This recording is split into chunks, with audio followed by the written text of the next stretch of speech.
Canada की life style सही है, इसमें कोई शक नहीं है। लाइफ स्टाइल की बातें बता रहा हूँ, इसमें और मेंशन नहीं कर रहा हूँ। लाइफ स्टाइल इसलिए सही है कि एक मिनिमम सैलरी भी कमाने वाले आदमी ना 5-7 साल में, मैं ये नहीं कह रहा हूँ कि क्विकली सब कुछ हो जाता है, 5 से 6 साल में अपने घर का यहाँ पे प्रोसेस शुरू कर देता है। 5-6 साल 7 साल में सब चीज़ शुरू कर देता है। वो चाहे तो अपना घर भी ले सकता है।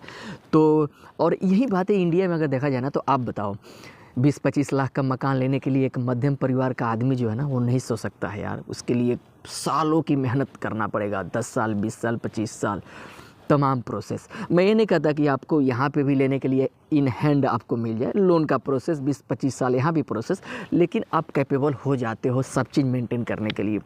तो लाइफ स्टाइल बहुत हद तक सही है, इसमें कोई डाउट नहीं है। तो इनकम उस हिसाब से होता है, तो खर्चा भी उस हिसाब से है।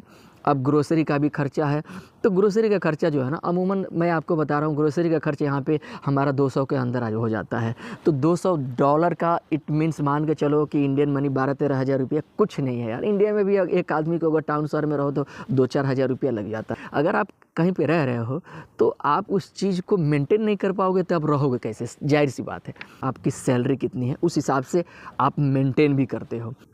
स्टूडेंट भी इतने पैसे भर के आते हैं ना, फिर भी पार्ट टाइम जॉब करते हैं, अपना जो लोन है वो भी मेंटेन कर लेते हैं, अपना खर्च भी पूरा कर लेते हैं, कुछ पैसे बचा भी लेते हैं पार्ट टाइम में जॉब करके।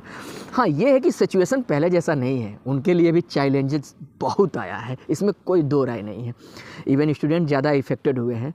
अब आप समझ लो कि स्टूडेंट बहुत संख्या में आते हैं, और मैं ये नहीं कहता कि स्टूडेंट वर्क वीज़ा पे भी बहुत लोग हैं, लेकिन ओवरऑल ज़िंदगी बहुत बढ़िया है दोस्तों। यहाँ पे कनाडा के लाइफ स्टाइल, इस मामले में मैं बढ़िया कहूँगा ना कि अगर आप यहाँ पे PR हो जाते हो तो सिटीजनशिप आपका मिल जाता है, तो अच्छा किसी फैसिलिटी होती है। वो जो देख रहे हो ना, रिटायरमेंट रेजिडेंस है हमारे पीछे, 1500, 1800, 2000 के अंदर एक जो सीनियर सिटीजन है उनको पेंशन मिलता है। जब वो 75 के हो जाते हैं ना, जब उनको लगता है कि हम कैपेबल नहीं हैं, तो उसी में जाते हैं। वहाँ पे बेरोज़गारी भी दूर होता है इंडियन लोगों का।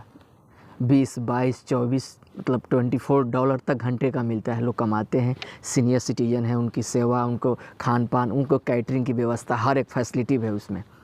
तो गवर्नमेंट की फैसिलिटी है, चार चौंद व्यवस्था है, टैक्सेस भी आपको बहुत लेता है, तो उस हिसाब से आपके ऊपर खर्च भी करता है। जो टैक्सेस लेता है उसका कुछ रिटर्न भी करता है। पिछले साल हम लोगों को करीब $5000 के आसपास हम लोगों को टैक्स रिटर्न भी मिला था। $5000 इट मीन्स करीब 3-4 लाख इंडियन मनी भी हो गया।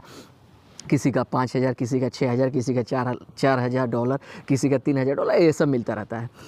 तो ये पिछले साल हम लोगों को मिला था। तो देखो फैसिलिटी भी है दोस्तों इसमें। और दूसरी बात, लाइफ रॉयल लाइफ है। अगर आप सेटल हो गए ना, तो मुझे नहीं लगता कि आप यहाँ छोड़ के इंडिया में जाना चाहोगे। मैं ये नहीं कह रहा हूँ कि आपको इंडिया पसंद नहीं है या हमें भी नहीं पसंद है, ऐसा नहीं है, लेकिन सुकून में ज़िंदगी रहता है यार। मैं अपनी इच्छा बता रहा हूँ, बहुत बढ़िया रॉयल लाइफ है, कोई टेंशन नहीं है।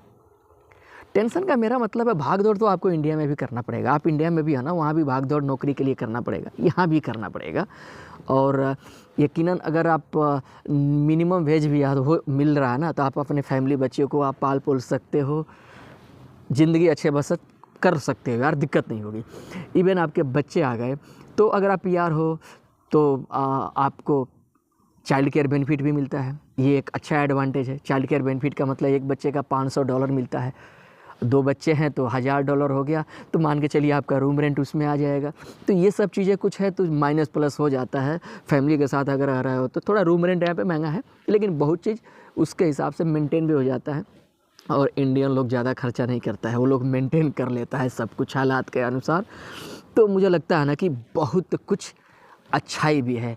और निगेटिव की जहाँ तक बात है ना, तो टैक्सेस मुझे लगता है कि बहुत ज़्यादा है, लेकिन टैक्सेस के हिसाब से कुछ बेनिफिट भी देता है। लेकिन टैक्सेस है, इसमें कोई दो राय नहीं है, इसमें कोई संशय नहीं है, लेकिन एडवांटेज भी बहुत है, अच्छाई भी बहुत है। अगर फैसिलिटी नहीं रहता तो सिटीजनशिप के लिए, PR के लिए क्यों लोग परेशान रहता। फैसिलिटी बहुत अच्छा है दोस्तों।